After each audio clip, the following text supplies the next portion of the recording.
الحمد لله رب العالمين إله الأولين والآخرين، والصلاة والسلام على سائر الأنبياء والمرسلين والملائكة المقربين وعلى آله وصحبه أجمعين. أما بعد، فقد قال الله تبارك وتعالى في الكلام المجيد والفرقان الحميد: أعوذ بالله من الشيطان الرجيم، بسم الله الرحمن الرحيم. يا أيها الذين آمنوا ادخلوا في السلم كافة ولا تتبعوا خطوات الشيطان إنه لكم عدو مبين. صدق الله مولانا العظيم. میرے محترم بھائیوں، دوستوں اور بزرگوں، حق تعالی شانہ نے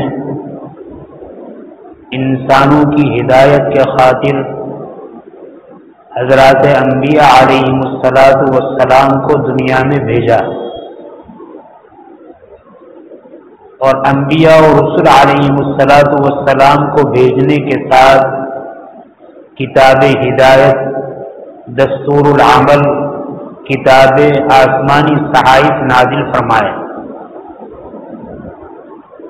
سارے انبیاء علیہ السلام کے سردار امام الانبیاء صلی اللہ علیہ وسلم کو آخری امت کا آخری نبی بنا کر بھیجا۔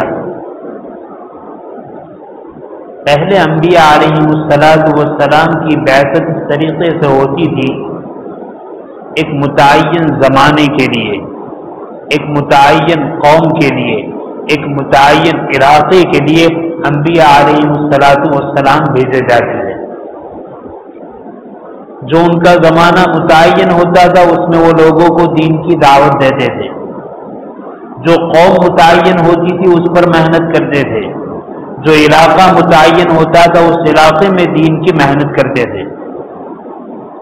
ہمارے اور آپ کے آقا امام الانبیاء صلی اللہ علیہ وسلم کو حق تعالی شانہ نے قیامت تک کے لیے، ساری قوموں کے لیے، سارے انسانوں کے لیے اور ہمیشہ کے لیے آخری نبی بنا کر بھیجا۔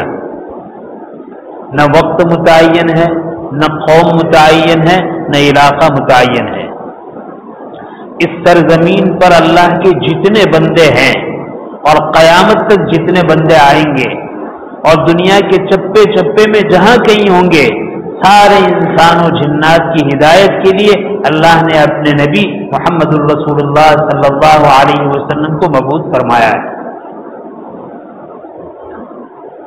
جو ساتھ میں کتاب ہدایت عطا فرمائی، اس کتاب ہدایت کی ایک آیت آپ کے سامنے پڑھی: یا ایھا الذین آمنوا، اے ایمان والو، ادخلوا فی السلم کافہ،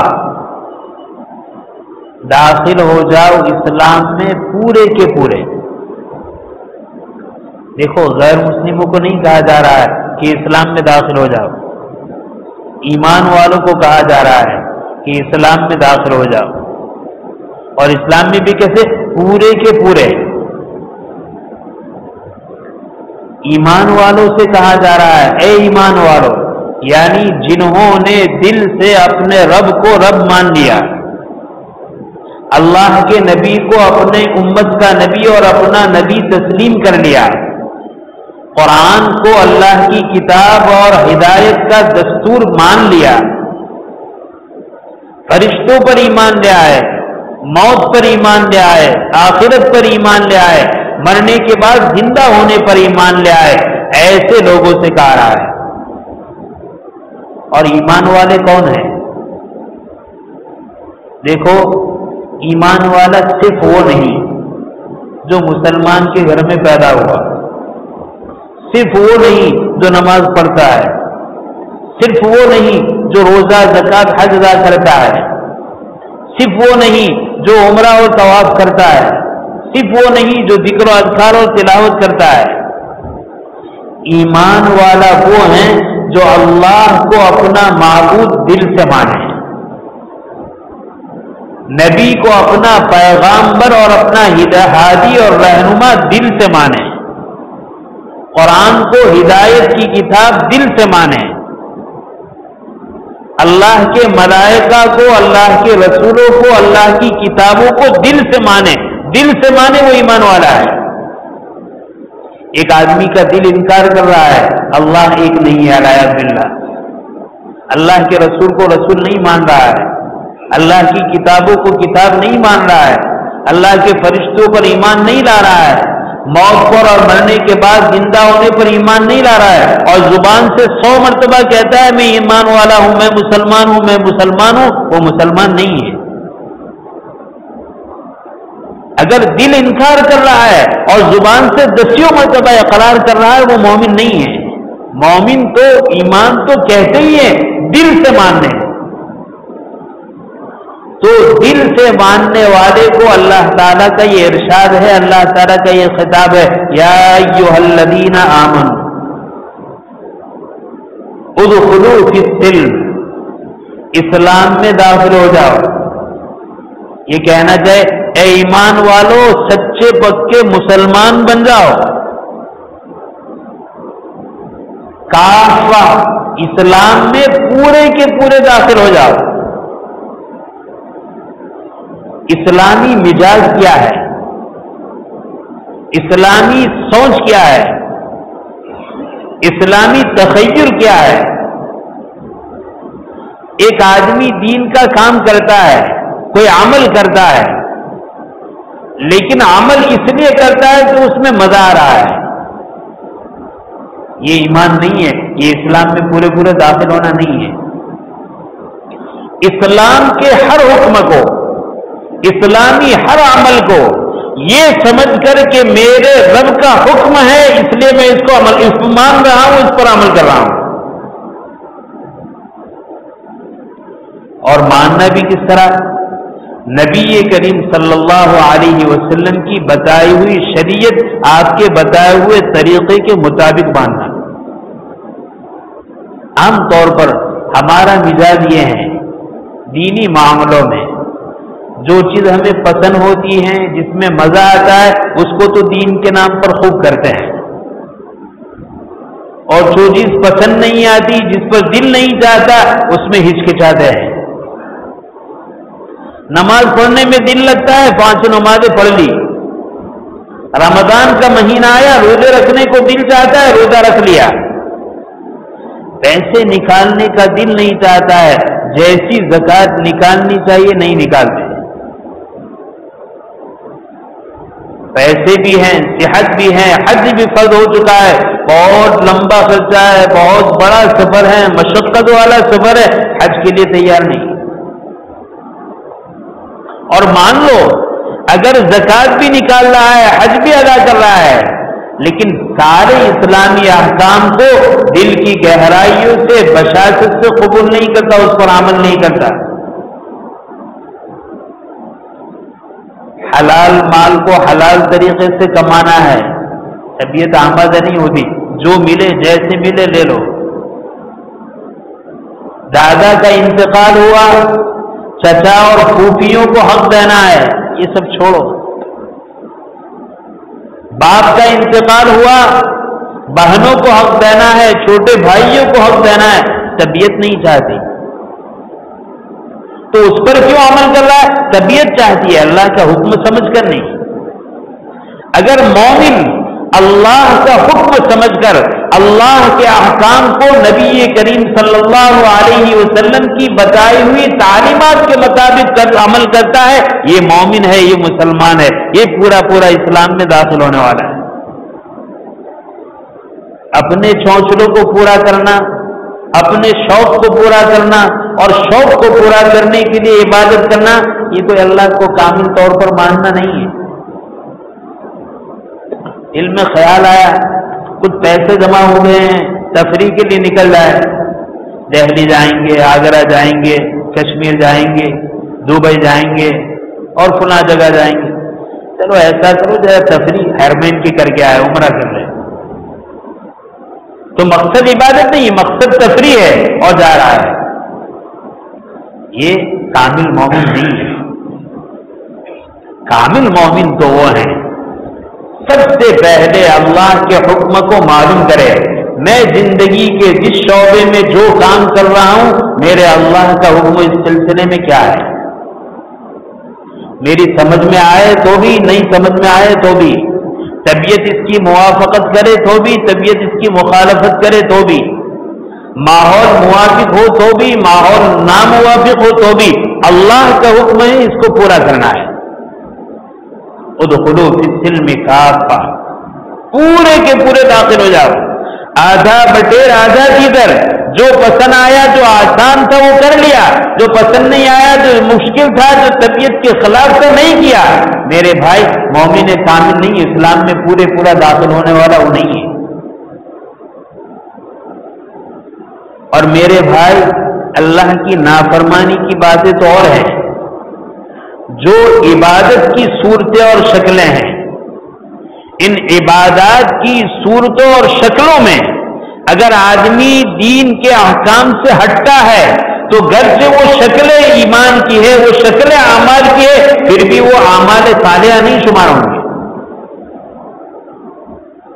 اللہ کے دین کو زندگی کے ہر اللہ کے دین کو ماننا, زندگی کے ہر شعبے میں ماننا, اور نبی کریم صلی اللہ علیہ وسلم کے طریقے کے مطابق ماننا, یہ ہے کمال ایمان. اللہ کے حکم کی نہیں مانتا, جیسے آج کل ہمارا حال ہے. کھلم کھلا اللہ کے حکم کو توڑا جا رہا ہے. حق تعالیٰ فرماتے ہیں نماز فرض ہے, نمازوں کا اہتمام نہیں, روزے فرض ہیں, روزوں کا اہتمام نہیں, زکوٰۃ فرض ہے, زکوٰۃ کی ادائیگی کا اہتمام نہیں, حج فرض ہے, حج کی ادائیگی کا اہتمام نہیں ہے. اور جو چیزیں حرام ہیں جس سے اللہ نے منع کیا ہے اس کو کر رہا ہے.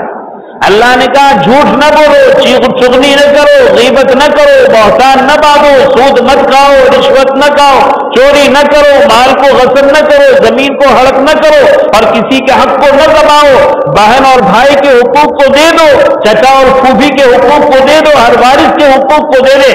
کھلم کھلا اس کو توڑا ہے, اللہ کے حکم کو مان ہی نہیں رہا ہے. حالانکہ کوئی اللہ کے حکم کو مانتا ہے تو خالی ماننا کافی نہیں ہے, اللہ کے حکم کو ماننا بھی ہے. زندگی کے پورے ہر شعبوں میں, ہر لائن میں ماننا ہے. اللہ کے حکم کو مانتا نہیں, بہت برا ہے. مانتا ہے کچھ میں مانتا ہے, کچھ میں نہیں مانتا ہے. یہ بھی کامیابی کی دلیل نہیں ہے, کامیابی کے لیے کافی نہیں ہے. جہنم کے عذاب سے بچنے کے لیے, اللہ کی رحمت کی متوجہ ہونے کے لیے کافی نہیں ہے. اللہ کے ہر حکم کو زندگی کے ہر شعبے میں ماننا, یہ ماننا ہے. تو اللہ کے حکم کو ماننا ہے, زندگی کے ہر شعبے میں ماننا ہے, اور نبی کریم صلی اللہ علیہ وسلم کے بتائے ہوئے طریقے کے مطابق ماننا ہے. احکام کو ماننا, زندگی کے ہر شعبے میں ماننا, اور نبی کریم صلی اللہ علیہ وسلم کے طور و طریق کے مطابق ماننا, یہ ہے کمال ایمان. اسی کا تقاضا ہے ادخلوا فی السلم کافہ. میں عرض کر رہا تھا آدمی عبادت کی شکلیں اختیار کر رہا ہے, لیکن عبادت کی شکلیں نبی کریم صلی اللہ علیہ وسلم کے ارشادات, آپ کی تعلیمات اور آپ کی سنت سے ہٹی ہوئی ہے, تو وہ عبادت اللہ کے یہاں مقبول نہیں ہے. ہو سکتا ہے اس پر پکڑ ہو جائے. حدیث میں ہے نبی کریم صلی اللہ علیہ وسلم نے ارشاد فرمایا 3 وقتوں میں نماز پڑھنا ممنوع ہے, حرام ہے, جائز نہیں. جب سورج نکل رہا ہے نماز پڑھنے کی اجازت نہیں. بالکل درمیان میں آ گیا, جس کو ہم لوگ زوال کا وقت کہتے ہیں, بالکل درمیان میں آ گیا, زوال کا وقت ہے, نماز پڑھنا جائز نہیں. سورج ڈوبنے کے لیے پیلا پڑ گیا, پیلا پڑنے کے بعد کوئی نماز کو پڑھنے کی اجازت نہیں یہاں تک کہ ڈوب جائے. ان 3 وقتوں میں نماز پڑھنے سے منع فرمایا گیا. اب کوئی آدمی نماز کے لیے ہاتھ باندھتا ہے, جب سورج طلوع ہو رہا ہے تب نماز پڑھ رہا ہے. سورج بالکل درمیان میں ہے, استوائے شمس جس کو زوال کہتے ہیں, ہم لوگ اس میں نماز پڑھ رہا ہے. سورج پیلا پڑ گیا, غروب ہونے جا رہا ہے, اس وقت نماز پڑھ رہا ہے. تو دیکھو نماز جیسی اہم میں عبادت کو کر رہا ہے, لیکن نبی کریم صلی اللہ علیہ وسلم کی تعلیمات اور آپ کے عمل کے خلاف ہے، اس نماز پر گناہ ہوگا، پکڑ ہوگی، کوئی اجر و ثواب نہیں ہوگا۔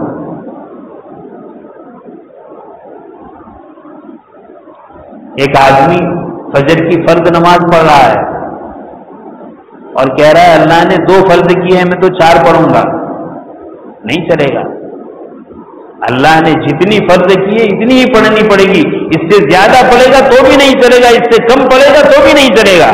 نماز سے ایسی بات، کوئی کہتے ہیں میں کوئی گناہ کرتا ہوں، تھوڑا کرتا ہوں، میں تو عبادت ہی کرتا ہوں، نہیں عبادت ہے، لیکن عبادت وہ معتبر ہے جو نبی کریم صلی اللہ علیہ وسلم کے طریقے کے مطابق ہو۔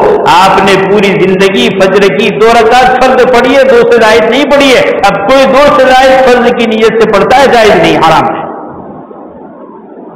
تو دیکھو شکل عبادت کی ہے لیکن اللہ کے رسول کے طریقے سے ہٹ کر ہے، اللہ کے رسول کی تعلیمات سے ہٹ کر ہے، اللہ کے ہاں یہ دینی عمل بھی مقبول نہیں ہے۔ اللہ کا ارشاد ہے، نبی کریم صلی اللہ علیہ وسلم کی تعلیمات ہیں، اسلامی احکام ہیں، منع فرما دیا گیا کہ سال میں 5 دن روزہ نہ رکھے، عید کا دن ہے، بقرعید کا دن ہے اور اس کے بعد 3 دن ہے، یہ 5 دن روزہ رکھنا حرام ہے۔ اب کوئی آدمی جان بوجھ کر روزہ رکھ رہا ہے، ثواب ملے گا، پکڑ ہوگی، گناہ ہوگا، منع فرمایا کہ روزہ رکھنا حرام ہے۔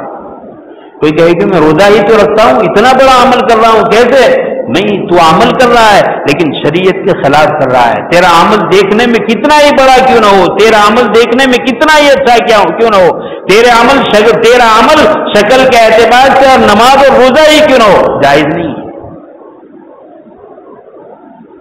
حج کو چلے گئے، شریعت کا حکم یہ ہے کہ اگر 9ویں ذوالحجہ کو زوال سے لے کر غروب آفتاب تک تھوڑے سے وقت میں عرفہ کے میدان میں وقوف کیا تو حج ہوگا، اور اتنے وقت میں وقوف نہیں کر سکا تو حج نہیں ہوگا۔ کوئی آدمی زوال سے لے کر غروب آفتاب تک کا وقت چھوڑ دیتا ہے، آفتاب غروب ہو گیا، اس کے بعد سال بھر وہاں پڑا رہتا ہے، کیوں؟ تاکہ اس وقت نہیں رہا تھا حج کی ادائیگی کے لیے، حج ہوگا، پورا سال پڑ رہا ہے لیکن وہ حصہ چھوڑ دیا، وہ وقت چھوڑ دیا، تو وقوف کیا اور بہت لمبا کیا، 1 سال کا کیا، حالانکہ چند لمحوں کا وقوف، 1 سیکنڈ کا وقوف کافی تھا، لیکن اس نے 1 سیکنڈ کے وقوف کو چھوڑ دیا اور 1 سال کا وقوف کر رہا ہے، اس کا حج ادا نہیں ہوگا۔ کیوں؟ اللہ کے لیے کسی جگہ پر ٹھہرنا یہ عبادت اس وقت بنے گا جب اللہ کے احکام کے مطابق ہو، اگر اللہ کے احکام سے ہٹ کر ہو تو یہ وقوف عرفہ نہیں ہوگا، یہ نماز نہیں ہوگی، یہ روزہ نہیں ہوگا، یہ دین نہیں ہوگا، یہ خدا کی باتوں کو ماننا، خدا کی بات کو ماننا نہیں ہوگا۔ لہذا میرے بھائی، ہر کام میں ان 3 چیزوں کا لحاظ رکھنا ضروری ہے۔ اللہ کا حکم کیا ہے، چاہے میری طبیعت کے موافق ہے چاہے مخالف ہے، اس کو کرنا ہے، میرے مزاج کے موافق ہے یا مخالف ہے، مجھے اسے کرنا ہے، چاہے مجھے مزہ آتا ہے چاہے مجھے مزہ نہیں آتا، اکساہٹ آتی ہے، مجھے اسے کرنا ہے۔ اور کس طرح کرنا ہے؟ نبی کریم صلی اللہ علیہ وسلم کی لائی ہوئی تعلیمات اور آپ کے طور و طریق کے مطابق کرنا ہے۔ اگر اس طرح کرتا ہے یہ شریعت پر چلنا ہے، یہ دین کو ماننا ہے۔ آج ہمارا حال یہ ہے، دین کی اہمیت، دین کی عظمت ہمارے دل سے اس طریقے سے ختم ہو چکی ہے کہ ہمیں کسی چیز کا احساس نہیں ہے، کسی چیز کی پڑی نہیں ہے۔ ہم نے دین کو منمانی بنا رکھا ہے، جو سمجھ میں آئے گا وہ کریں گے، سمجھ میں نہیں آئے گا نہیں کریں گے۔ دین اس کا نام نہیں ہے، دین تو مسلمان کے معنی ہے فرما بردار، مطیع، اطاعت کرنے والا، ماننے والا، تسلیم کرنے والا، حکم کو قبول کرنے والا، حکم کو چلنے والا، اسی کو کہتے ہیں مسلمان۔ دنیا میں شور ہے، گلی گلی چپا چپا مسلمان پریشان ہے، مسلمان پریشان نہیں ہوتا۔ ہاں، مسلمان اپنے دائرے اسلام سے ہٹتا ہے، اپنی مسلمانی کو کھوتا ہے تو پھر وہ آزمائش میں مبتلا ہوتا ہے۔ ذرا مسلمان بن کے تو دکھائیے، ذرا اللہ کے احکام کو پورا کر کے تو دکھائیے، ذرا اللہ کی شریعت کو 100% مان کر تو چلیے، ذرا اللہ کے نبی کے طریقے کو زندگی میں اپنا کر تو دیکھیے۔ اگر تمہیں کسی نے کسی بندے نے، کسی آدمی نے تمہاری طرف غلط نگاہ اٹھائی، اللہ تعالیٰ اس کو اندھا کر دیں گے۔ کسی نے ہاتھ بڑھایا، اللہ تعالیٰ اس کے ہاتھ کو شل کر دیں گے، اور کسی نے پیر کو بڑھایا، اللہ اس کے پیر کو معطل کر دیں گے۔ ہاں لیکن شرط یہ ہے ادخلوا فی السلم کافہ، اسلام میں پورے کے پورے داخل ہو جاؤ۔ ہمیں تو اسلام میں پورے نہیں، پاؤ بھی داخل نہیں ہوئے، اور اس کے بعد کہتے ہیں اتنا سارا صدقہ کرتے ہیں، اتنی ساری توبہ کرتے ہیں، اتنی ساری نمازیں پڑھتے ہیں، اتنے سارے قنوت نازلہ پڑھتے ہیں، اور حالات بد سے بدتر ہو رہے ہیں۔ توبہ اس کا نام نہیں ہے، خالی استغفار پڑھ لینا، قنوت نازلہ پڑھ لینا توبہ اس کا نام نہیں ہے۔ توبہ تو نام ہے جن گناہوں میں مبتلا ہے ان گناہوں پر افسوس اور پچھتاوا ہو، اور ان گناہوں کو چھوڑا جائے، آئندہ نہ کرنے کا پختہ عزم کرے، اور ہو گیا ہے اس پر رونا دھونا، اللہ کے سامنے معافی مانگنا، یہ توبہ ہے۔ ہم جن گناہوں میں مبتلا ہے اس کو چھوڑنے کے لیے تیار نہیں، آئے دن اپنی زندگی میں ایک ایک نئے گناہ کو لا رہے ہیں، اور پھر کہتے ہیں توبہ توبہ استغفر اللہ استغفر اللہ۔ ایسی توبہ اور استغفار پر توبہ کرنا چاہیے، ایسی توبہ خود توبہ کے قابل ہے، ایسا استغفار خود اس پر استغفار کیا جائے اس کے قابل ہے۔ لہذا میرے بھائیوں، دنیا میں ہم چاہتے ہیں کہ ہم اور ہماری آنے والی نسل دین پر قائم رہے، ہمیں اپنا مزاج اللہ کے احکام کو ماننے والا، اپنا مزاج زندگی کے ہر شعبے میں اللہ کے احکام کو پورا کرنے والا، اپنی زندگی میں ہر حکم کو نبی کریم صلی اللہ علیہ وسلم کی سیرت اور آپ کی پاکیزہ تعلیمات اور عمل کے مطابق کرنے والا ذہن جب تک تیار نہیں ہوگا، اور جب تک یہ چیز عملی طور پر وجود میں نہیں آئے گی، اللہ کی نصرت، اللہ کی مدد کبھی ہمارا ساتھ نہیں دے گی۔ اور یاد رکھیے، جب آدمی ناراض ہوتا ہے تو اپنوں کو اپنوں سے نہیں غیروں سے پٹواتا ہے، مارو سارے کو نافرمان ہے۔ یاد رکھنا یہ اشارہ ہے، کوئی ہمت کسی کی نہیں ہے کہ اللہ کے فرمان بردار بندوں پر آگ اٹھائے۔ ہاں اللہ کا بندہ اللہ کی نافرمانی کر کے اللہ کو اتنا ناراض کر چکا ہے، اللہ نے اپنے نہیں غیروں کو مسلط کیا ہے۔ کوئی راستہ نہیں ہے، کوئی تدبیر کامیاب نہیں ہے، کوئی حکمت عملی کامیاب نہیں ہے، سوائے اس کے کہ جن گناہوں میں مبتلا ہے ان گناہوں کو چھوڑے، کچی پکی توبہ کرے، ایک ایک گناہ سے اپنے آپ کو دور رکھے، اور اللہ کے سامنے گڑ گڑا کر اللہ کو راضی کرے۔ اس کے علاوہ ان پریشانیوں کا کوئی حل نہیں ہے۔ زندگی میں نماز کا اہتمام ہو، زندگی سے برائیوں کے نکالنے کا اہتمام ہو۔ میں اپنے آپ سے پوچھوں، ہم سب اپنے آپ سے پوچھیں، کون ہے جو اس کو اپنی زبان پر سچائی کے اعتبار سے اعتماد ہے؟ میں جھوٹ نہیں بولتا، میں چغلی نہیں کرتا، میں زنا نہیں کرتا، میں عشق نہیں کرتا، میں سود نہیں کھاتا، میں رشوت نہیں کرتا نہ کھاتا، میں ظلم نہیں کرتا، میں زیادتی نہیں کرتا۔ بتائیے مائک حلال کون ہے؟ کہنے کو ہم مسلمان ہیں، لیکن مسلمانی ہم نے اپنے آپ سے رخصت کر دی ہے۔ جب تک ان چیزوں سے دوبارہ آدمی رجوع نہیں کرے گا، ان چیزوں کو نہیں چھوڑے گا، اور اللہ کے دامن کو نہیں تھامے گا، اللہ کے عفو درگزر کے دامن کو نہیں تھامے گا، کبھی بھی آدمی دنیا میں کامیاب نہیں ہو پائے گا۔ اللہ تعالیٰ نے جو باتیں کہلوائی، حق تعالیٰ شان اس پر عمل کی توفیق نصیب فرمائے۔ آمین وآخر دعوانا الحمدللہ رب العالمین۔ چھوٹے بچے ہیں وہ پیچھے چلے جائیں، اور بڑے ہیں وہ آگے آ جائیں۔